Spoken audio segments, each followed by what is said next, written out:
राधे राधे, जय श्री कृष्णा। कैसे हैं आप सब? आई होप सब अच्छे होंगे। स्वागत है आपका मेरे YouTube channel Radhe Krishna blessings में। तो फ्रेंड्स, आज देखो मेरे युगल सरकार का श्रृंगार कितना सुंदर लग रहा है।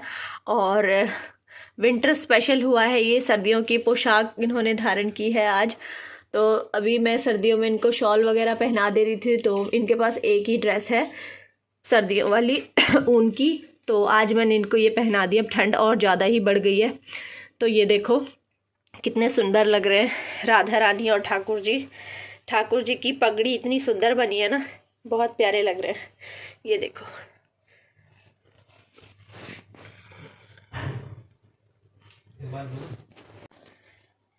ये हैं ठाकुर जी और ये मेरी राधा रानी कितनी प्यारी लग रही है, देखो। और ये देखो लड्डू गोपाल जी हमारे प्यारे से ग्रीन और येलो पोशाक में बैठे हैं।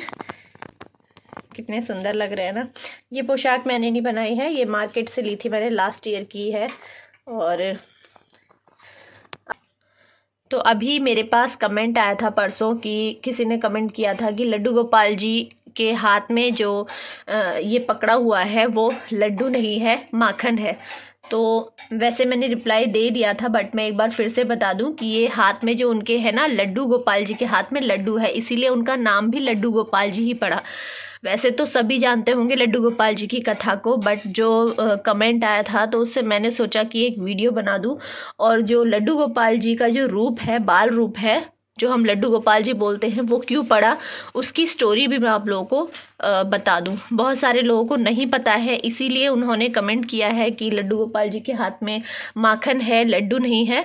तो उसकी स्टोरी हम आज सुन लेते हैं।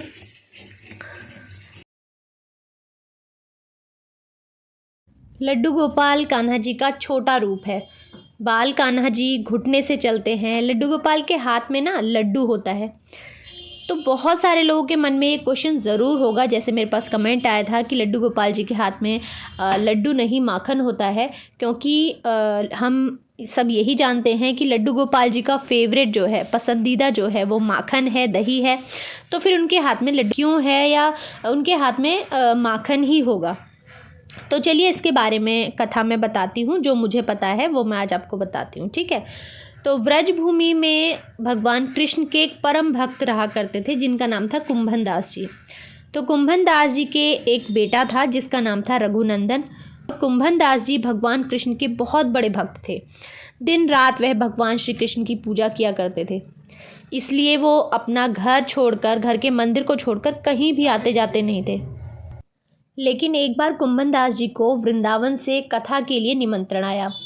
तो निमंत्रण के लिए उन्होंने मना कर दिया, क्योंकि अगर वहाँ जाते, कथा सुनाने जाते, तो अपना घर, अपना मंदिर, अपने ठाकुर जी की सेवा छोड़कर उनको जाना पड़ता। तो बहुत समय तक सोचने के बाद ना, तो उन्होंने जाने के लिए मना कर ही दिया कि नहीं, अब मैं नहीं जाऊंगा। लेकिन जो लोग थे उन्होंने बहुत उनको मनाया कि आप चलिए, कथा करिए। तो वो फिर उन्होंने सोचा कि मैं अपने बेटे को पूजा का जो भी सारी जिम्मेदारी हैं पूजा की, वो मैं उसे समझा जाऊंगा, और कान्हा जी को, मेरे ठाकुर जी को भोग लगाने के लिए बोल जाऊंगा। तो उनकी सेवा भी हो जाएगी और जो कथा है वो भी हो जाएगी। तो उन्होंने अपने बेटे को कहा कि शाम को भगवान कृष्ण को भोग ज़रूर लगाना है और तुम उनकी इस तरीके से सेवा कर देना। और वो सब चीज़ें बताते हैं और कथा के लिए चले जाते हैं। तो अपने पिताजी के कहे अनुसार रघुनंदन ने शाम के टाइम पूजा पाठ की, जैसे जैसे उसके पिताजी ने बताया था वैसे ही पूजा की, और शाम को भोग की थाली ठाकुर जी के आगे लाकर रख दी। और थोड़ी देर बाद जब आकर देखा तो थाली में सारा भोग वैसा का वैसा ही पड़ा था। तो वो मतलब रोने लगा कि शायद मेरे पिताजी रोज़ भोग देते हैं, इसलिए शायद वो नहीं आ रहे हैं ठाकुर जी खाना खाने के लिए। तो वो रोने लग जाता है और भगवान जी से बोलता है कि प्रभु आप आ जाइए, खाना खा लीजिए, आज मेरे पिताजी नहीं हैं भोग लगाने के लिए, आपको देने के लिए। वो ज़ोर ज़ोर से रोने लगता है। अब ठाकुर जी तो रोने की आवाज़ सुनकर तो किसी की भी नहीं रह पाते। तो उन्होंने उसकी रोने की आवाज़ सुनी और बाल रूप धारण करके रघुनंदन के सामने प्रकट हो गए।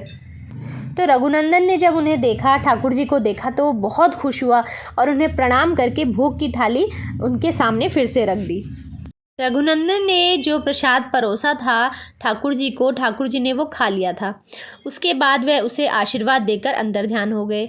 जैसे ही कुम्भनदास जी घर वापस आए तो थाली साफ देखकर बहुत हैरान हो गए कि थाली का सारा खाना कहाँ चला गया, कहाँ क्या हुआ उसका।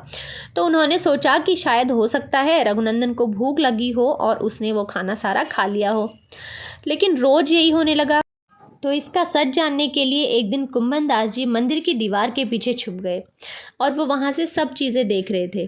तो जैसे ही शाम हुई, रघुनंदन ने कान्हा जी की पूजा की, आरती की, उसके बाद उसने भोग की थाली परोसी। जैसे ही उसने थाली परोसी, भगवान कृष्ण बाल रूप में प्रकट हुए। कुम्भनदास जी ये सारा दृश्य दीवार के पीछे से देख रहे थे। वो ये सब देखकर भाव से भर गए और कान्हा जी के चरणों में गिर पड़े। जिस वक्त कुम्भनदास जी भगवान श्री कृष्ण के चरणों में गिरे, कान्हा जी के हाथ में लड्डू था। उसी रूप में श्री कृष्ण वहाँ जड़ हो गए। गोपाल तो श्री कृष्ण को कहते हैं, लेकिन उनके हाथ में जो लड्डू था, इसीलिए उनके हाथ में लड्डू होने की वजह से उनका नाम लड्डू गोपाल जी पड़ गया। इसीलिए जो हमारे ठाकुर जी हैं, हमारे ये लड्डू गोपाल जी हैं, आप देख रहे हैं सभी के घर में आज लड्डू गोपाल जी हैं, तो उनके हाथ में माखन नहीं, मिश्री नहीं, दही नहीं, लड्डू होता है। तो जिन्हें स्टोरी नहीं पता थी, आई होप उनके लिए ये यूज़फुल रही हो। वीडियो अच्छी लगे तो इसे प्लीज़ लाइक करें, शेयर करें, चैनल को सब्सक्राइब करें। मिलते हैं नेक्स्ट वीडियो में। राधे राधे, जय श्री कृष्णा।